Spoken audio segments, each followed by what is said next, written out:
The absence of God's voice gives time for you to get your faith in order, in the sense of knowing that God has got you, that knowing that you can rely on God to do things. He doesn't do things in our time, because it's not for him to do things in our time. It's for him to do things in his time, and for us to be patient because we trust in him to do things in our life. And that is the important factor. It's trusting him with the faith in that time when you can't hear him, when you're just coasting along in your prayer life, coasting along in your faith, coasting along in your Bible journey, still seeking God in these moments.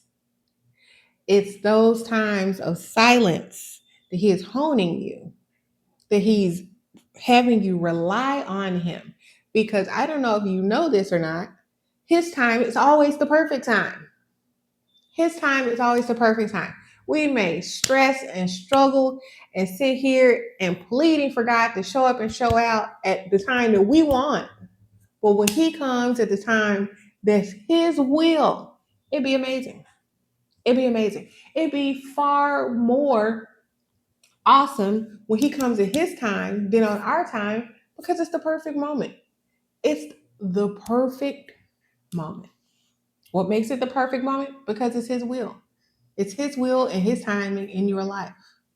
So you just have to let him cook. You just have to let him cook.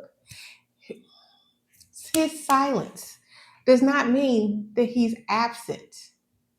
He's still there. He's still there. When Joseph was in jail that whole time, the Bible does not say that he could still hear God's voice. But what God did was make the prison guards have favor upon him.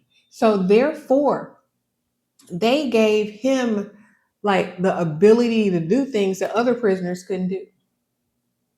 God had them give him favor.